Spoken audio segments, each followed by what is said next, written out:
வணக்கம். இந்த பதிவில் திருவிளையாடல் புராணத்தை பற்றி பார்த்துட்டு இருக்கோம். அதில் அகத்தியர் மதுரையம்பதியோட சிறப்புகளை பற்றி சொல்ல ஆரம்பிக்கிறதோட பார்த்துருக்கோம். நம்ம ரொம்ப முக்கியமாக தெரிஞ்சுக்க வேண்டிய ஒரு விஷயம் என்ன அப்படின்னா, மதுரையில் இருக்கிறதுனால ஏற்படக்கூடிய புண்ணிய பலன்கள். மதுரையில் வசிக்கிறது, அங்கே ஒரு நாள் தங்குறது, அந்த தளத்தில் விரதம் இருந்தால் என்ன பலன் கிடைக்கும் அப்படின்னு பல விஷயங்களை அவர் குறிப்பிட்டாரு. அதை பற்றின தகவல்களை முதல்ல பார்த்துட்டு அதுக்கப்புறம் கதைக்குள்ளே போகலாம். இந்த உலகத்தில் புண்ணிய தலங்கள் ரொம்ப சிறந்தது. அந்த புண்ணிய தலங்கள்லையும் சிவத்தலங்கள் ரொம்ப சிறப்பானது. அந்த சிவத்தலங்கள்லையும் 68 சிவத்தலங்கள் ரொம்ப சிறப்பு பொருந்தியது. அதுலயும் சிறப்பான தலங்கள்னு பார்த்தோம்னா 16 சிவத்தலங்கள் ரொம்ப சிறப்பு பொருந்தியது. அது என்னென்ன இடங்கள் அப்படின்னா, கைலாயம், திருக்கேதாரம், ஸ்ரீசைலம், கோகர்ணம், காசி, திருக்காலகத்தி, திருவாலங்காடு, காஞ்சிபுரம், திருவண்ணாமலை, விருதாச்சலம், சிதம்பரம், திருவெண்காடு, திருவாரூர், வேதாரண்யம், மதுரை, ராமேஸ்வரம். இதுல சிதம்பரமும் திருக்காலகத்தியும் பஞ்சபூத தலங்கள்ல 2, காசி இது 12 ஜோதிர்லிங்கங்கள்ல ஒரு தலம், திருவாலவாய்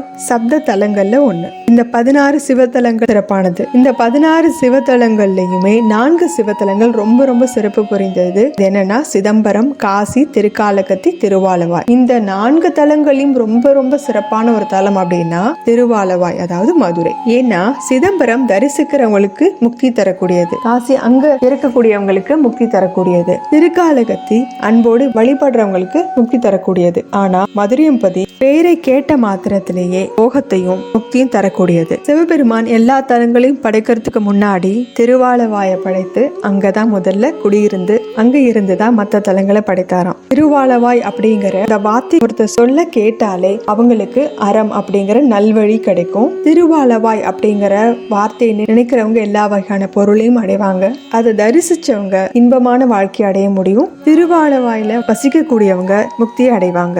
கங்கை நதி சூழ்ந்த காசி சிவத்தலங்கள்ல இருந்தாங்கன்னா அவங்களுக்கு அடுத்த பிறவியில முக்தி கிடைக்கும். வைகை நதியை சூழ்ந்த திருவாலவாய் அதுல வசிக்கக்கூடியவங்களுக்கு இம்மையிலே, அதாவது இருக்கக்கூடிய அந்த பிறவியிலேயே அவங்களுக்கு முக்தியும் அடுத்த பிறவியில பரமுக்தியும் கிடைக்கும். சரி, இந்த தலத்துல எப்பவுமே வசிக்கக்கூடியவங்களுக்கு என்னென்ன பலன்கள் இருக்கும் அப்படின்னா, மற்ற தலங்கள்ல அஸ்வமேத யாகம், வராபேயம், சோடசாகம், அக்னி விட்டோமம், ராஜசூயம் இந்த மாதிரியான வேள்விகளை செய்த பலனும், தரிசன பூரணம் அப்படிங்கிற கிரியைகளை செய்த பலனும், எல், நெய், அன்னம், கன்னி, குதிரை, தேர், யானை, வீடு, வெள்ளி, பசு, பொன் ஆபரணங்கள், ஆடை, விளைநிலம் இதெல்லாம் தானம் செய்ததுனால வரக்கூடிய பலனும், காசி மாதிரியான சிவத்தலங்கள்ல வசிக்கிறதுனால வரக்கூடிய பயனும், கங்கை, யமுனை, சரஸ்வதி, காவிரி, கிருஷ்ணா, துங்கபத்திரை, பாலி, தாமிரபரணி இதுல எல்லாம் நீராடிய தவத்தால வந்த பலனும் மதுரையம்பதியில வசிக்கிறவங்களுக்கு கிடைக்குமா. அதே மாதிரி மற்ற இடங்கள்ல செய்த கொலை, களவு, கல்லுண்ணல், பிறர்மனை நோக்குதல் இந்த மாதிரியான பாவங்களை எல்லாமே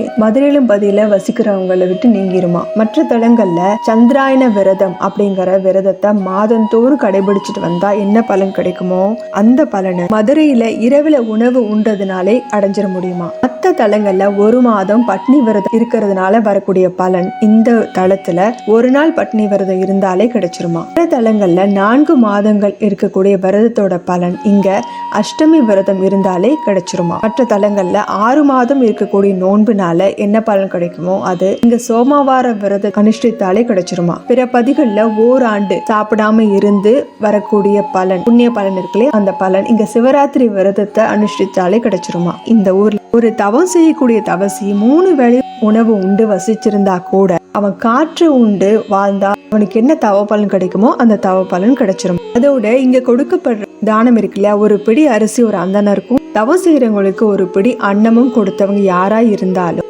மற்ற தலங்கள்ல சோடச தானம் செய்த பலனை அடைவாங்களாம். அதை விட பல்வேறு தலங்கள் வசிக்கிறதுனால கிடைக்கிற பலனும், பல்வேறு தீர்த்தங்கள் நீராடினதுனால கிடைக்கக்கூடிய பலனும், பல வகையான தானங்கள் செய்ததுனால கிடைக்கக்கூடிய பலனும், பல்வகையான பூஜைகள் செய்ததுனால கிடைக்கக்கூடிய பலனும், பல தவங்கள் செய்ததுனால, பல வகையான மந்திரங்கள் ஜபிச்சதுனால, பல வகையான நூல்களை ஆராய்ச்சி பண்ணது, யோக ஞானங்கள் எல்லாம் கற்று உணர்ந்ததுனால, தன்னுடைய புலன் அடக்கி இருக்கிறதுனால வரக்கூடிய பலன்கள் எல்லாமே இந்த பதியில வசிச்சாலே கிடைச்சிருமா. ஒரு முறை பிரம்மதேவர் திருக்கைலாயத்தையும் இந்த திருவாலவாயும் தராசோட 2 தட்டுகளை வச்சாராம். அதுல மதுரையம்பதி வைக்கப்பட்ட தட்டு தான் தாழ்ந்து இருந்தது. அப்போ இதுதான் ரொம்ப சிறப்பான தலம் அப்படின்னு அவரும் முடிவுக்கு வந்தாராம். இந்த இடத்துக்கு இன்னும் சில பேர்களும் உண்டு. சிவநகர், கடம்பவனம், சீவன் முக்திபுரம், கன்னிபுரம், திருவாலவாய், மதுரை, பூலோகம், சிவலோகம், சமட்டி விச்சாபுரம், நான்மாடக்கூர், துவாதசாந்த தலம் அப்படின்னு பல பெயர்கள் இருக்கு. இதுல ஜீவன் முக்திபுரம் அப்படின்னா இந்த இடத்துல முக்தி கிடைக்கிறதுனால இந்த பெயர். கன்னிபுரம் அப்படிங்கிறது மீனாட்சி அம்மையார் கன்னியா இருந்து இங்க ஆட்சி புரிந்ததுனால இந்த பெயர். சமட்டி விச்சாபுரம் அப்படிங்கிறது சிவஞானம் முதலிய எல்லா வகையான ஞானங்களையும் தர்றதுனால இந்த பெயர். துவாத சாந்த தலம் அப்படின்னா விராட் புருஷனுடைய உடல்ல உச்சிக்கு மேல 12 அங்குலம் அவனுடைய முடியில இருக்கக்கூடிய இடமா இந்த இடம் இருக்கிறதுனால துவாத சாந்த தலம் அப்படிங்கிற பேரு மதுரையம்பதிக்கு உண்டு. விராட் புருஷா அப்படிங்கிறது இந்த பிரபஞ்ச முழுக்க நிறைஞ்சிருக்கக்கூடிய இறைவனை குறிப்பிடுறது. அதாவது மனிதனுடைய உடல் அப்படிங்கிறதும் இந்த பிரபஞ்சமும் ஒண்ணுதான். அந்த விஸ்வரூப தரிசனம் இருக்கு இல்லையா, அதான் குறிப்பிடுவாங்க. இது ரிக்வேதத்துல குறிப்பிடப்பட்டிருக்கு. இங்க இருக்கக்கூடிய புனித தலங்கள் ஒவ்வொன்றுமே அந்த விஸ்வரூபம் எடுத்த இறைவனுடைய ஒவ்வொரு உடல் உறுப்புகளை குறிக்கக்கூடியது. இதுல விஸ்வரூபம் எடுத்த இறைவனுடைய கண்களா சூரிய சந்திரனே இருக்கிறதாகவும், அவருடைய மூச்சு காற்றுல வாயுவும், அவருடைய தலையே ஆகாயமா இருக்கிறதாகவும் குறிப்பிட்டிருப்பாங்க. அதுல மதுரைபதி அப்படிங்கிறது குறிப்பிடப்பட்டிருக்கு. இதோட தொடர்ச்சியை நம்ம அடுத்த வீடியோல பார்க்கலாம். நம்ம சேனல் லைக் பண்ணுங்க, ஷேர் பண்ணுங்க, சப்ஸ்கிரைப் பண்ணுங்க, பெல் பட்டனை பிரஸ் பண்ணுங்க. தேங்க்யூ.